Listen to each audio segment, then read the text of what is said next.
This piece is a 1797 German map of the Western Hemisphere created in Nuremberg. The guest inherited it from her parent. The cartographer's name is right up here, Schneider. The map features the original green color highlighting the United States, which has oxidized over time to a brownish hue. This piece predates the Louisiana Purchase, depicting Louisiana as a French territory and the western regions as largely unknown, based on limited Spanish explorations. And if you look at the American West up here, you can see there's virtually nothing there.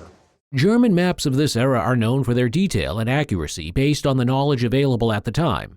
While not highly decorative, the map's value lies in its historical significance and is estimated to be worth, I would think in a map shop, it would probably sell for in the order of about $400 to $500. Okay, thank you very much.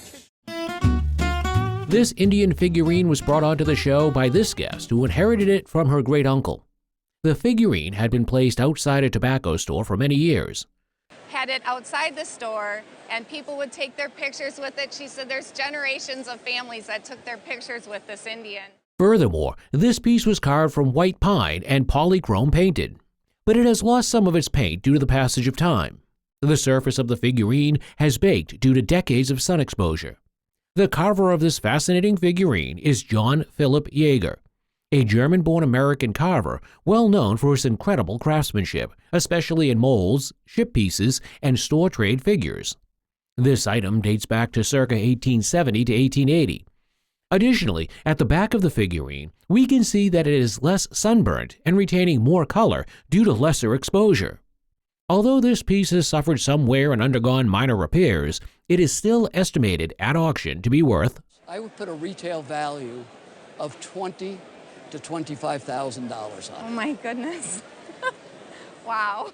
The Pan American Flight Medals are a set of medals associated with Muir Fairchild. He was a significant figure in the United States Air Force history. Muir Fairchild founded the Air University at Maxwell Air Force Base, which preceded the Air Academy. He began chasing Pancho Villa as a young cavalry guy, I guess, and he volunteered for air service. Early in his career, Fairchild became a test pilot and flew various aircraft, including the one depicted in the photograph, accompanying the medals which were used in a Pan American Goodwill tour. During this tour, 10 pilots set out to circumnavigate Central and South America. What is fascinating is that the medals were received at receptions during stops on the tour. While individual medals from this event are esteemed, the significance of Fairchild's role in aviation history makes it highly valuable at an auction estimate for the entire set would be between $15,000 and $20,000. Wow. This authenticated piece of paper is a signed contract that once belonged to Lenny Bruce, an American stand-up comedian, social critic, and satirist. It was showcased by a guest who collaborated with Bruce from 1956 until his death in 1966. Contained within this document is the agreement between Bruce and our guest. Yes, my position with him would fluctuate from a co-author to director of cinematography. Considering the time that has elapsed since it was signed, it remains in pristine condition. Few documents signed by Bruce exist in handwritten form, making this item quite rare. Given its personal connection to an iconic comedic figure and rich history behind it, its value would be estimated at around This contract I would estimate at auction at between $5,000 to $6,000. Here is a significant artifact with a rich history. This piece is a late Ming Dynasty Buddha bronze. It belonged to the guest's parents who traveled to China before World War II. The bronze is in 3 parts: the figure, a bowl, and the base. As seen, the base features a walled garden motif with a lotus pod. The figure seated atop the lotus pod is in a calm, meditative pose, with a wand symbol over the heart. The wand symbol, which is a symbol for peace. People mistakenly refer to this as a swastika, but this has traditionally been a symbol for tranquility. It's this age-old symbol. Also, the bronze displays characteristics typical of the late Ming period. However, this exquisite Ming Dynasty Buddha bronze embodies peace and history, a timeless treasure valued up to, I think you are right on target. I think it's $10,000 to $15,000 at auction. Really? I do. In this condition? In this condition, I do. This painting was passed down from the guest's grandfather, who acquired it as partial payment for installing telephones at the Vizcaya Mansion in Miami, when telephones were first introduced. Where has it been hanging all this time? In the back of the closet. It looks like there's a little dust on it. It was identified as a work by the artist Paul de Longpre, dated 1899, and bore the inscription Los Angeles. Paul de Longpre is famous for his flower paintings. This particular piece depicted irises and was painted on canvas laid down on board. The painting was dirty and in a somewhat worn state. Much to the guest's surprise and delight, the appraiser estimated its value to be between I would have thought this would be, if you put it up at auction, for $30,000 to $40,000. Whoa! So, how about that? I think your wife is going to be pleased. The artifact belonged to the guest's late father-in-law, who acquired it in the 1960s. Despite this, she is unaware of its specific identity, speculating it could be a Tibetan prayer screen or painting. However, the appraiser corrected her, identifying it as Nepalese. She described it as a 19th century shrine, likely depicting Avalokitesvara, the Buddhist god of compassion, surrounded by supportive divinities and flying bodhisattvas known as apsaras. The artifact, a copper repose plaque, featured intricate detail work including dragons and semi-precious stone inlays. The craftsmanship embodied the expertise of Nepalese craftsmen. Despite some restoration needs, the appraiser estimated this beauty to be between At auction, it would bring somewhere in the vicinity, even with a little bit of restoration Yes, work down my here. father-in-law's work. It yes. would bring between $15,000 and $25,000. You're kidding. The guest obtained this item from an auction in Kansas approximately 10 years ago. Identified as a radio nurse produced by Zenith around 1937, it served as an early baby monitor emerging from the heightened concerns following the Lindbergh baby kidnapping. The apparatus comprised two components, the Guardian Air placed in the baby's room and the speaker for monitoring purposes. The design was attributed to Isumu Noguchi, a renowned Japanese-American designer known for influencing modern design. And this is very typical of his design. It's combining machine elements with a human form. I mean, it's called Radio Nurse, and this looks like a nurse's head. You can see the face, and then you can see her kind of hat draped around the back of the side. Due to the Japanese Association during the war, many of these devices were discarded, making surviving examples scarce. The appraiser noted the original finish on the device. Despite its original purchase price of $25 to $35, its current market value was estimated to be. A piece like this in the current market is easily in the $2,000 to $2,500 range. And I'm really excited that you brought it on, and thanks for bringing it in. That's amazing. This signed audio oscillator is a significant piece of technology. This particular unit, 200D, has a special connection to Walt Disney. And he used them to set the sound levels in the movie Fantasia, so the different orchestras and music would all be at the same level. This piece was Hewlett-Packard's first product. It was initially released as the Model 200 in 1939. The guest acquired this oscillator at a flea market and had it signed by both Bill Hewitt and Dave Packard, the founders of Hewlett-Packard. Because of the historical significance of this piece and the signatures of these prominent entrepreneurs, this Model 200D is valued at. Without the signatures, you're looking at about $1,700 to $2,000. For insurance purposes, I value it between $7,000 and $9,000. Wow. Nice. Very nice. The guest shared that his roommate, unable to pay back rent, offered this chair. Believed to date back to the 18th century, it was inherited by the roommate from his deceased aunt. The appraiser inspected the chair from Philadelphia, dating to approximately 1760. The item featured intricate Rococo-designed elements like volutes and canthus leaves and a shell motif. The scrolled terminals and a strapwork splat, adorned with volutes, looked remarkable. The trapezoidal seat, supported by cabriolet legs, was intricately carved. They praised the use of beautifully striped mahogany on the seat rail and splat. The chair's unique profile and rig added to its aesthetic appeal. The appraiser pointed out the original poplar seat frame marked as number 1, confirming its authenticity. Given the historical significance, the appraised value shocked the guest. Could easily be estimated at auction in the range of $15,000. Oh my goodness. Yeah, $15,000 to about $18,000. That's unbelievable. I had no idea. During the Civil War in 1861, a distant cousin of the guest sewed this artifact for the guest's great-great-grandfather. The great-great-grandfather hailed from Texas and served in Colonel McCulloch's unit.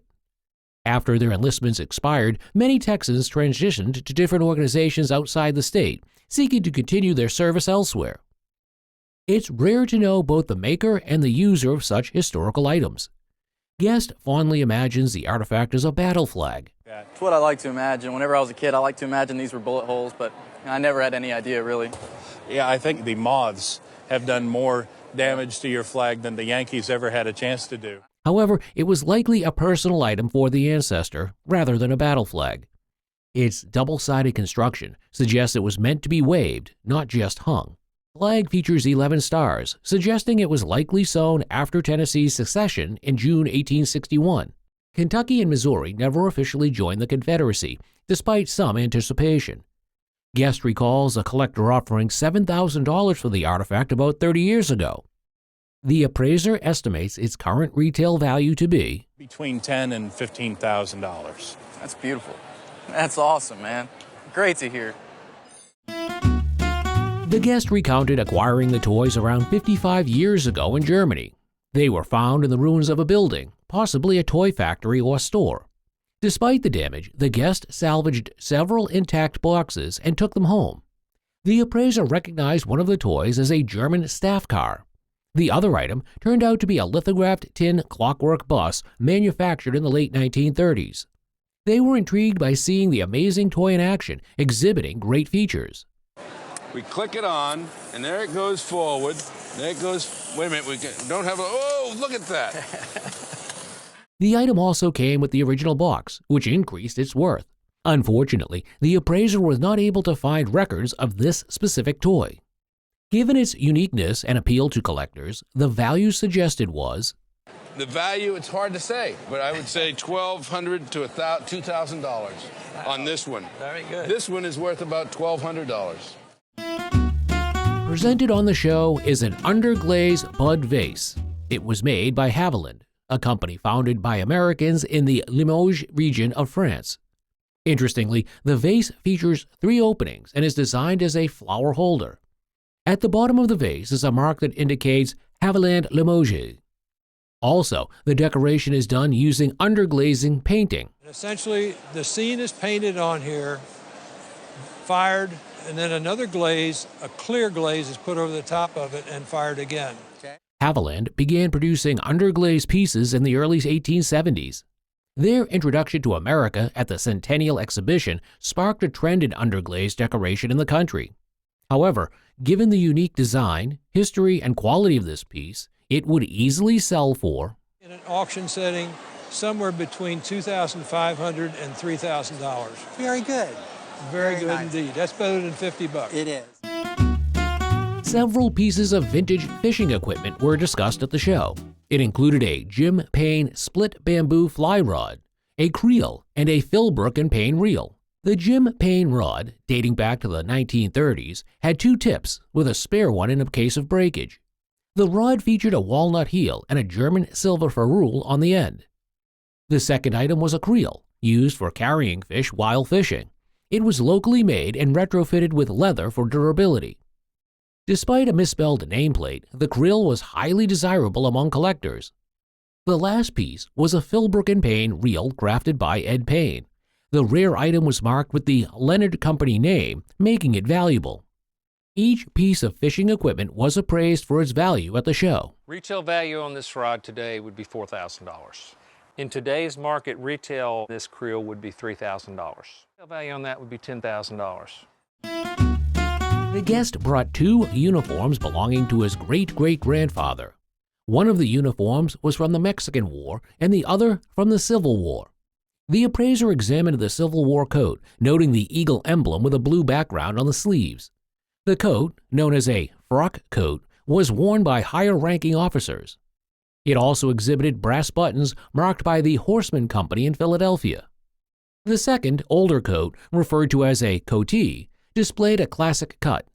On the coat, there's a single chevron outlined in red on the sleeve. Red generally means artillery, and that single stripe means a private, and we have the chevrons on both sleeves. The appraiser noted that the coat had an eagle, but with a less clear detail due to poor casting. This has caused wear and damage to the buttons. Considering the quality of the craftsmanship, the prices for both pieces were determined.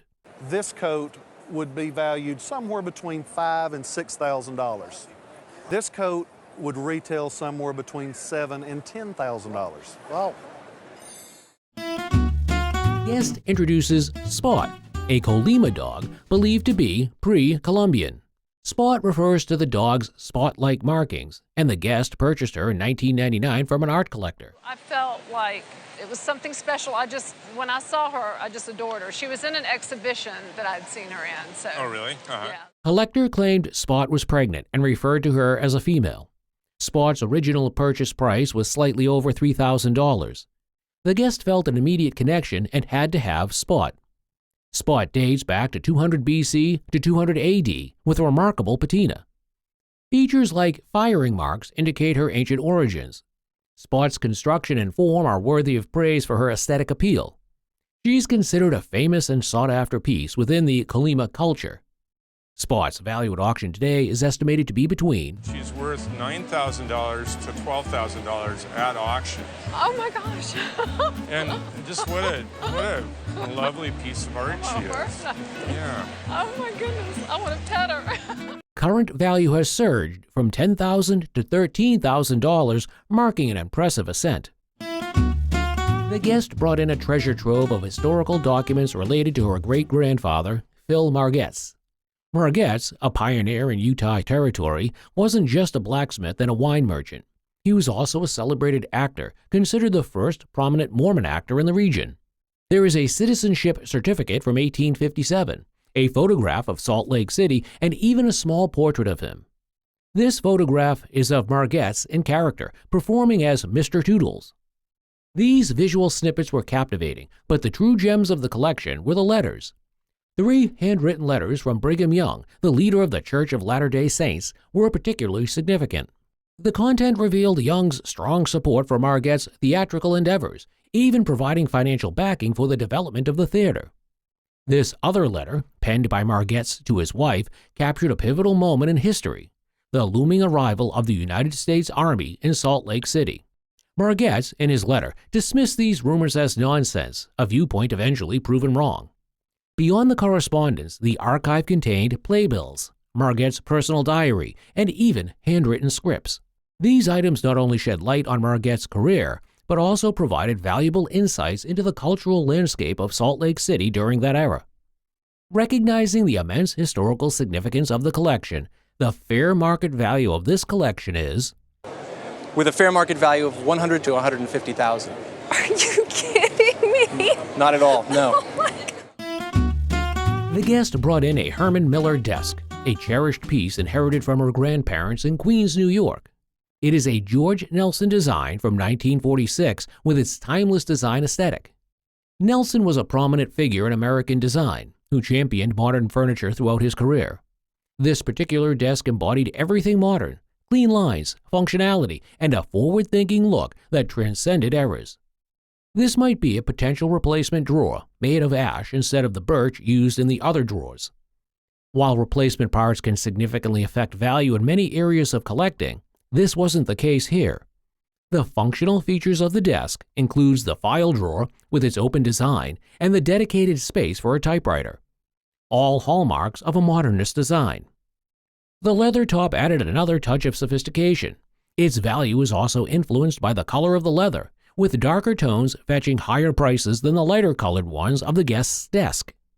Interestingly, the Herman Miller Company, unlike many other furniture companies, is still thriving today. The desk, thanks to its excellent condition and timeless design, is estimated to be worth between At auction, this piece will probably bring between $5,000 and $7,000. Okay. The guest brought in a unique and intriguing item, a silver squash with butterfly and grasshopper motifs.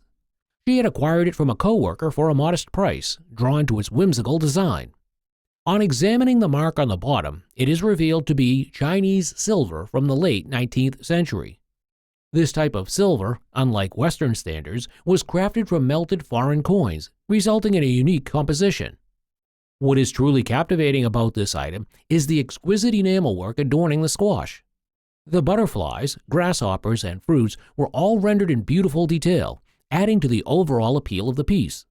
While the squash was designed as a box, its functionality seemed secondary to its decorative purpose. The estimated worth of this item at auction would be between $3,000 and $5,000. Holy moly! The guest brought in a fascinating collection of Civil War items inherited from their great-great-uncle, who served in the 27th Illinois Volunteer Infantry. The centerpiece of the collection is a Civil War staff officer's sword, a model 1850. Notably, this sword, while used by Union officers, was actually made in Germany. You can see the sword's original scarab and even a photograph of the guest's great-great-uncle holding the very same sword. This image showed him as a young soldier and the other in a captain's uniform, reflecting his rise through the ranks. Another captivating item in the collection is the sash. Originally a bright crimson color, the sash had aged to a beautiful tone over time. The final piece is a document officially promoting the guest's great-great-uncle to captain, signed by Governor Yates. The significance of the collection wasn't just in the individual items, but in the way they told the story. The sword, the sash, the photograph of the soldier in his captain's uniform, and the official document all fit together like pieces of a puzzle, creating a tangible connection to the past. Recognizing the historical significance of the collection, its estimated insurance value is around. As a group, it's something that I would insure for about $4,000. Okay. The guest presented a treasured bracelet, a souvenir from her father's trip to Mexico City in the early 1960s. The bracelet, adorned with figures the guest believed to be Aztec warriors, had captivated her imagination since childhood. She cherished it for the sense of wonder and connection to another place and time that it evoked. It is confirmed that the bracelet is indeed of Mexican origin and made of gold. This confirmation transformed the bracelet from a beloved memento into a potentially valuable piece. The estimated value of the bracelet at auction is between at auction today. I feel like it would probably be somewhere around $2,500 to $3,500. The guest brought in a pair of intriguing brooches inherited from her flamboyant grandmother. They are Coro duet brooches, a type of costume jewelry designed to be worn together or separately. Coro, established in 1901, was a prominent costume jewelry designer in the 20th century, and the duet name was actually trademarked by them. The Coro signature and a patent number are visible on the brooches, aiding in their identification and dating. These particular brooches are seahorse-shaped and crafted from rhodium enamel with gemstones. However, there is the absence of the original dress clip fixture, which would have allowed them to be connected as a single piece. Despite this, they could still be worn together, and their value wasn't significantly diminished. The estimated market value for the brooches at an auction is between. At auction today, I would value these between $800 and $1,000. Oh my goodness. Cool. The guest had an amazing stroke of luck. He found this beautiful and valuable antique chair at a garage sale for just $2. The chair's features are really impressive. The worn leather top, the through tenons, which is a construction detail typical of Philadelphia chairs, and the aged color.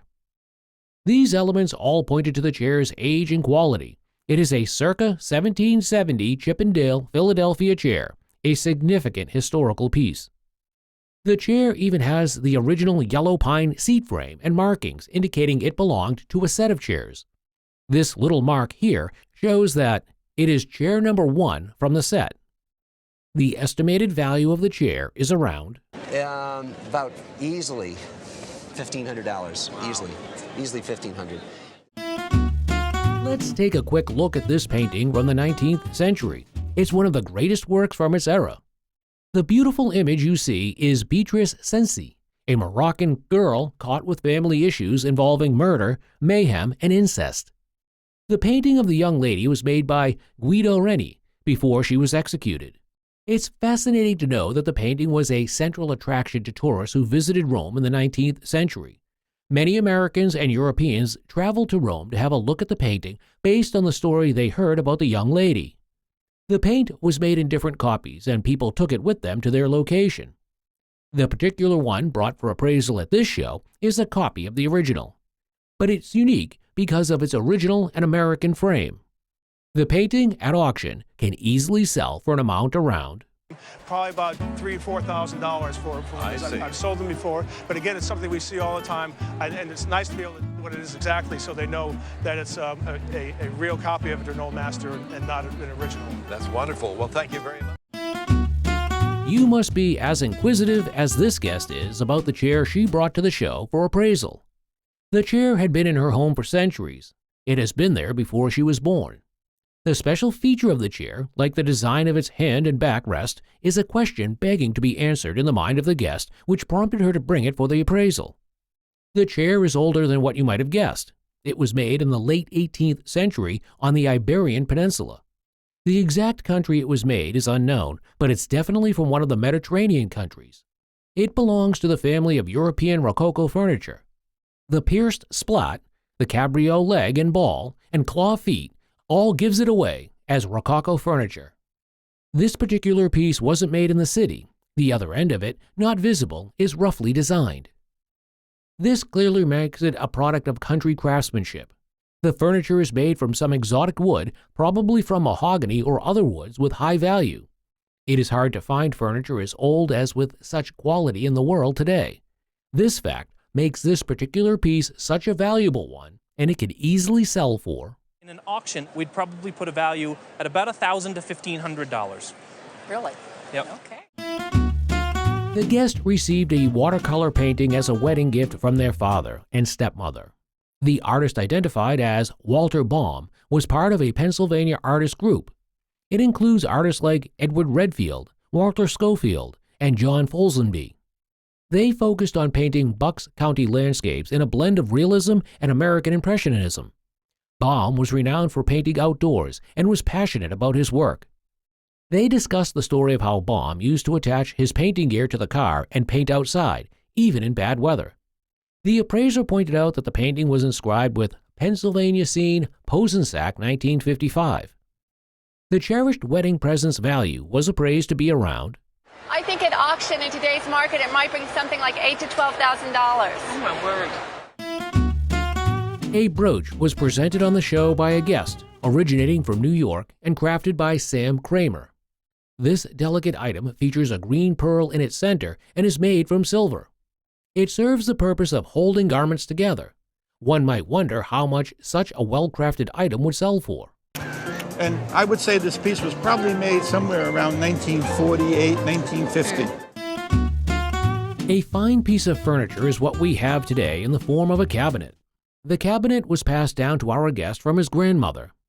This cabinet is a remarkable piece of American furniture and was made in either New York or Connecticut between 1825 and 1850. I would call it a diminutive chest of drawers because it's not quite small enough to be referred to as miniature.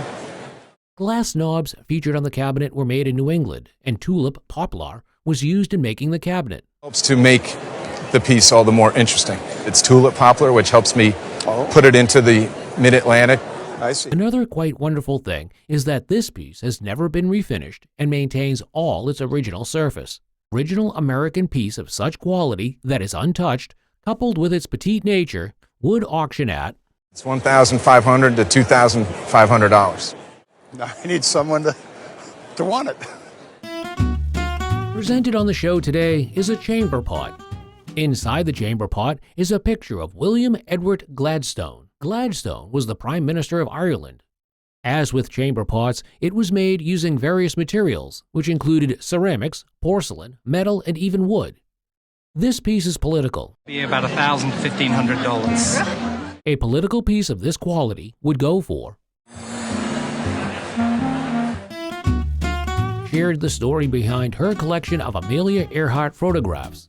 The guest's aunt, a photography enthusiast, took the pictures during Earhart's visit to Derry. The appraiser shared background about Earhart's documented trip in 1932. Due to complications, including a fuel leak in the plane, Earhart made an emergency landing in Derry. There, she was warmly welcomed by the McLaughlin family and local farmhands.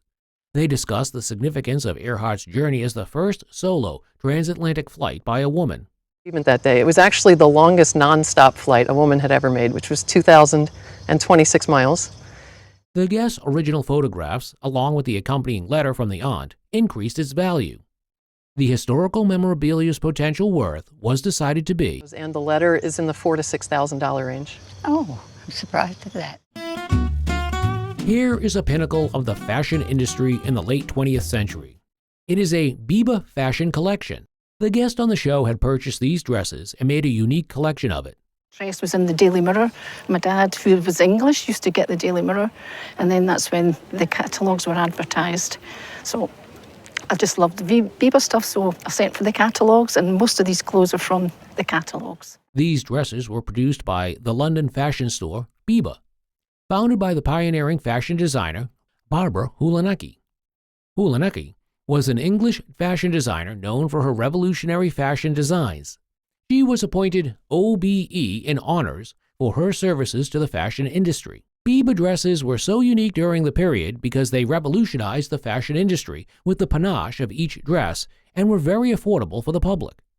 However, the closure of Biba store in 1975 caused a halt in production of the dresses, making them very rare, and this collection valued at I would say it's probably £1,200. Oh, wow. Because they just don't come up anymore. People threw them away.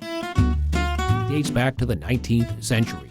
Our guest on the show inherited this violin from her grandmother. 65 and then settled in Philadelphia a couple years later. He was certainly the foremost American violin maker of his time. It was crafted by the renowned violin maker Charles Francis Albert. Born in Germany, Albert later established himself in the United States and is widely regarded as one of the finest makers and restorers of violin. Crafted in 1877, follows a French style largely because of the Paris Exposition of 1878.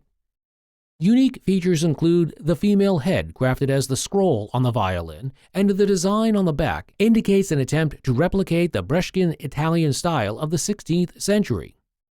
Along with the original medal from the exposition bearing the artist's name, this artifact is valued at about $3,000 range, perhaps $3,500. That's great. The guest's family heirloom included a drum that had been passed down through the family. It belonged to the guest's great-great-grandfather, who served as a drummer boy in the Battle of Shiloh. In the photographs, the first person depicted was the great-great-grandfather, followed by his descendants. The appraiser talked about the drum's significance and its role in military communication during the Civil War. The drum is marked to the 2nd Regiment of Infantry and is adorned with a painted tack pattern. The appraiser highlighted that painted drums were superior to unpainted ones. However, the drum had some modifications, like a drumstick holder, that were made over time. There were also indications that the drum may have been restrung at some point. Additionally, the maker's mark is obscured, hindering identification. Considering the historical documentation, including photographs, the suggested value was regiment. The drum itself would be a $5,000 drum. Salt-glazed stoneware crocks, circa 1875, offer a captivating glimpse into history. These crocks were popular for storing preserved foods like pickles and sauerkraut. Salt-glazed stoneware crocks originated in 15th century Germany, where the technique of salt glazing was developed. It's a 12-gallon salt-glazed stoneware jar. Surprisingly, they were made in New Geneva, as large as 30 and 40 gallons. Stoneware is placed in the kiln. Then salt is shoveled in at 2200 degrees, coating the piece in a vitrified glaze. Salt glazing, where salt is tossed into the kiln during firing, creates a glossy surface with an orange peel texture. This small piece, possibly from the 1870s or 80s across the river, was widely popular in Greensboro and New Geneva. The Hamilton & Jones jar from Greensboro, Pennsylvania, stands out for its pottery image. The salt-glazed stoneware crocks, as the appraiser valued the items, upwards of $5,000, as a wonderful group that has stayed in your family. For 26 years, the owner cherished a piece from a Portuguese flea market, a gift from a friend starting an interior design business. The guest bought it for $500. In the late Qing Dynasty, 1644 to 1912, China saw a surge in silk production and weaving techniques. A Chinese silk panel from around 1880 would be a stunning testament to the craftsmanship and artistry of its time. Silk panels from then feature intricate embroidery and classic motifs like dragons, phoenixes, flowers, and landscapes. These boys hold banners celebrating the upcoming marriage and symbolizing future generations. The craftsmanship would exhibit intricate detailing, highlighting the artisan's exceptional skill. These panels were often used decoratively, on walls, furniture, or in traditional clothing like robes or dresses. Admiring the intricate embroidery and delicate hues, the appraiser values the Chinese silk panel. What if I said $4,000 to $6,000 at auction? The guest brought a jug that she inherited from her grandmother. It was a pottery that was part of a larger school of Mississippi German ceramics, established by German immigrants who brought their skills and styles to America. The jug was attributed to Jeglin pottery, founded by John Jeglin, a German immigrant who served in the Union Army and started his own pottery. The jug dated back to around 1870 to 1880 and featured a unique snake design with 3 snakes and intricate carvings. The jug was in mint condition and considered a little gem in the world of folk art and Missouri pottery. The appraiser noted that collectors of folk art and Missouri pottery would be particularly interested in this piece.